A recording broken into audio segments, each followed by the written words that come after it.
Dude, you did such a good job, bro.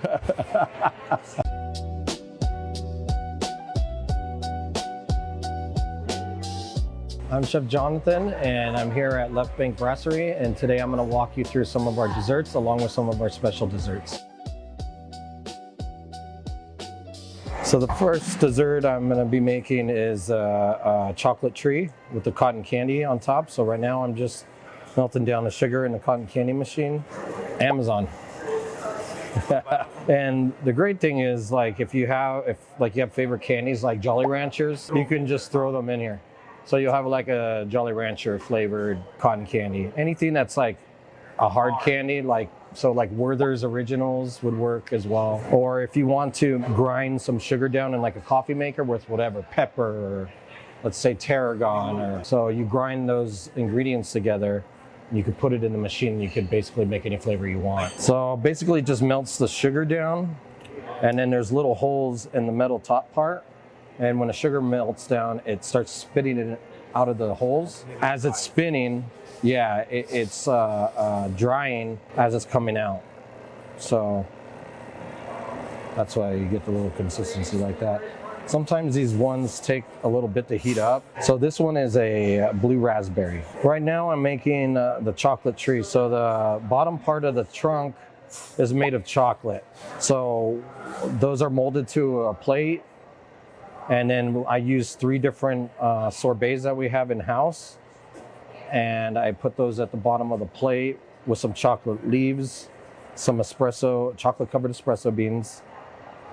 And then we put the cotton candy on top. And before we bring it out to the table, we do a little dry ice underneath the bowl, kind of give it that foggy tree feeling, like you're in kind of like a forest almost. And the reason why I kind of like doing this is because it kind of brings people back to that old feeling of getting cotton candy as a kid, maybe chilling under a tree as a kid. We're kind of bringing that back, and I think if we could create that kind of stuff for our customers before they leave here, then it'll make the experience a lot more memorable for them. So that's kind of the idea behind it. I was trying to think of things that would resonate with people as a child, because I think those memories are the ones that stick with us the longest and make us who we are. So I'll go back and I'll grab a chocolate tree. So I would have loved to walk you through this process, but it's something that needs to be done a day before. So basically what I do is I get a big mixing bowl, almost like this. I line up about 6 of them on a table and fill them with ice water. And you melt the chocolate down and you put it in a squeeze bottle. And then what you do is you squeeze the chocolate into the metal bowl with the ice in it, and whatever form you make it, it stays that way. It starts to harden. Yeah, so then once you get your tree, then you flip it 90 degrees, and then you do it again and connect more branches to it. Wait for it. Take it out of the ice, put some chocolate at the bottom of the bowl, stick the tree in the bowl, and then stick the whole bowl into ice water as well. And then that hardens the bottom part. So what I do is I always make about 19 to 20, 21 of them the day before for service the next day. How I do this is I start with the espresso beans at the bottom. 3 different types of sorbets. Now these we get from a local vendor. If I could make my own sorbets and I had the machine here, I would. So I'd start with raspberry. I mean, the whole point is to get the people back here, you know. This dessert, like, it sits in them in a way where, you know, that brings up some past memories. Yeah, the tree is going to remind you of a Dr. Seuss, for sure. And see, that's another thing. That's maybe something that this reminds you of, you know, and that's how it sits with you. I'm gonna add these chocolate leaves. So I've got those. Usually put some berries. Sometimes we have this all done, this part done ahead of time on busy nights, just so they just put it in the cotton candy on, and so it's easy to push out. And flowers. Get the cotton candy. Usually make like a little center. That. I'd say I'm pretty proud of this one. I have my wheels turning for more stuff to come in the future that I'm working on. But this is one that, yeah, it took me a few years to get it right. 2 years to be exact.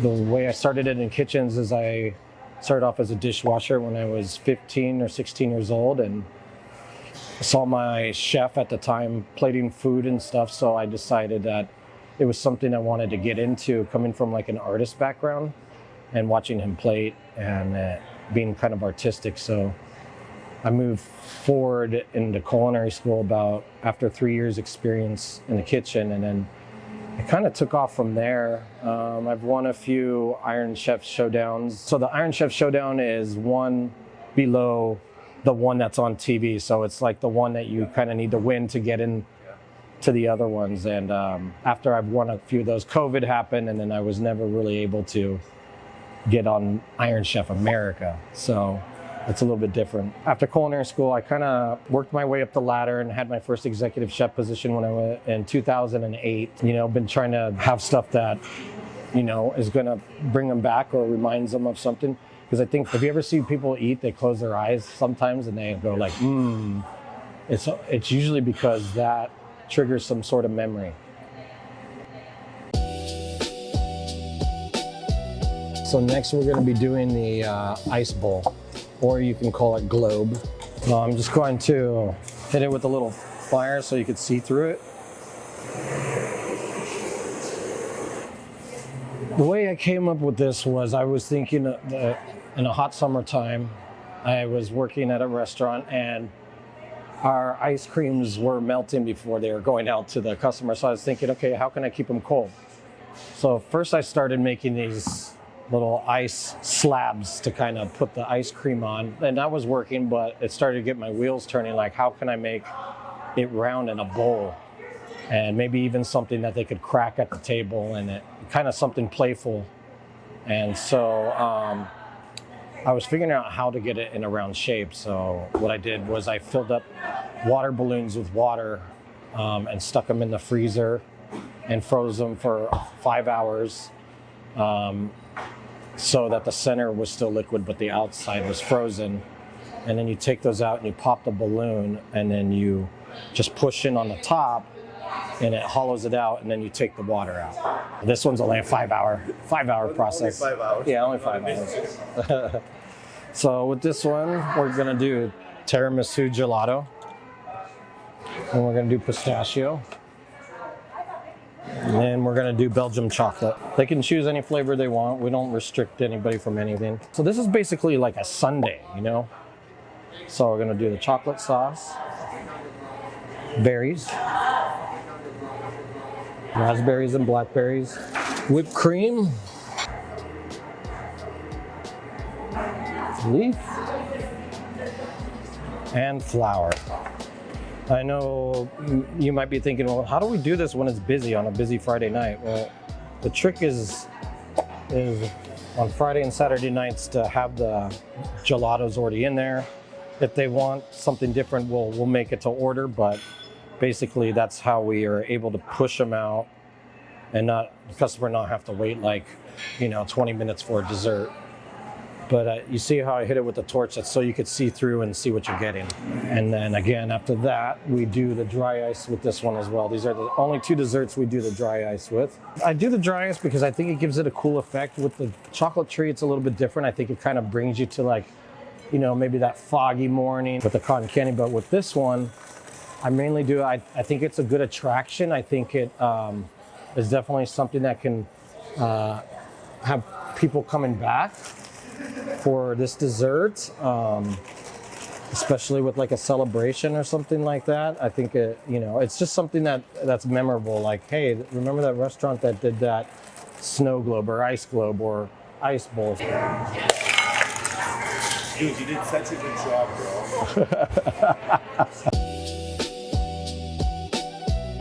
So I'm making a chocolate fondant. Now this is a dessert that was on the menu prior to me starting here. It is like similar to a chocolate lava cake. So I kind of just put my little spin off on it. And then I have some cocoa spray.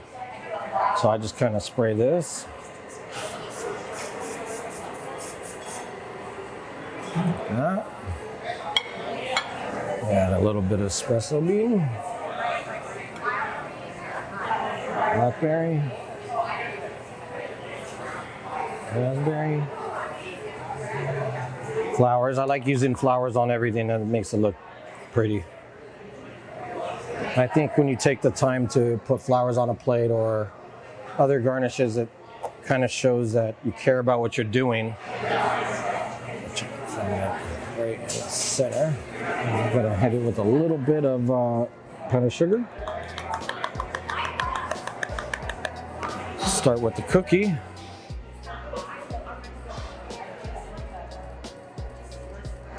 Caramel.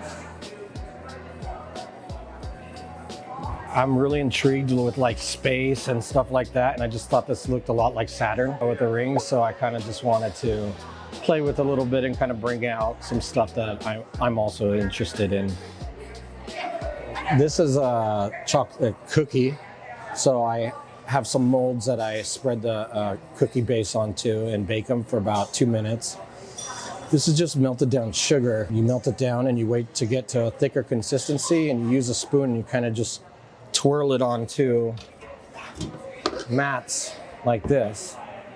And so when you do that, they are easy to pick off.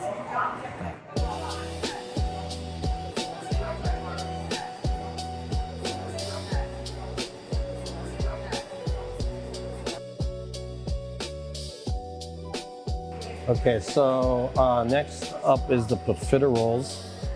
So what I do is I start with this Eiffel Tower stencil and put the powdered sugar down on it. Put one finger down, lift up right here. So these are like this, almost like this dough that's similar to like a beignet, like almost like a mini donut. And they get a little bit of powdered sugar and cinnamon that's on top, and they get baked for about, I don't know, about 10 minutes. And then you get this like beignet and croissant kind of texture on the inside, kind of airy, fluffy, holy. And then what we do is we put vanilla ice cream in there. Again, hopefully soon I'm able to make my own ice creams. I'd love to do that. It's just finding a spot for the machine is tough. So put the vanilla ice cream on, then we put the tops on, hit it with some chocolate sauce, some more powdered sugar.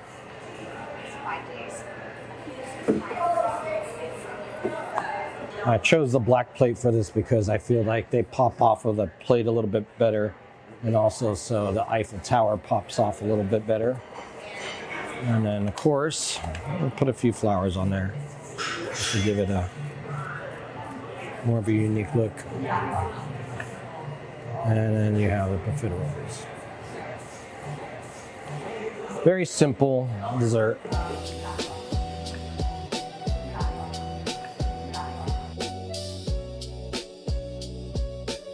This is the creme brulee. Classic creme brulee. And we're gonna go ahead, I've got a sandwich pick. So that's raspberry sauce, and then we have the chocolate sauce. So I'm gonna go ahead and burn the sugar on this. I'll go ahead and put the sugar on here, and then I can torch it right there for you. This flavor of creme brulee, it's just got this light vanilla flavor. It's just a very classic French creme brulee.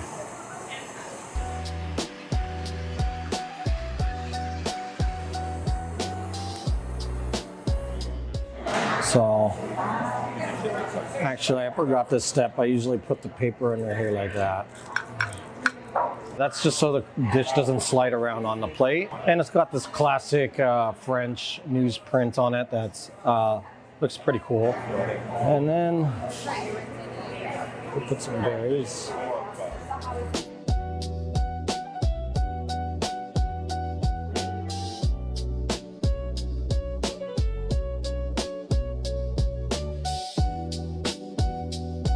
Thank you for visiting us and watching our desserts here at Left Bank, and I hope to see you guys back here.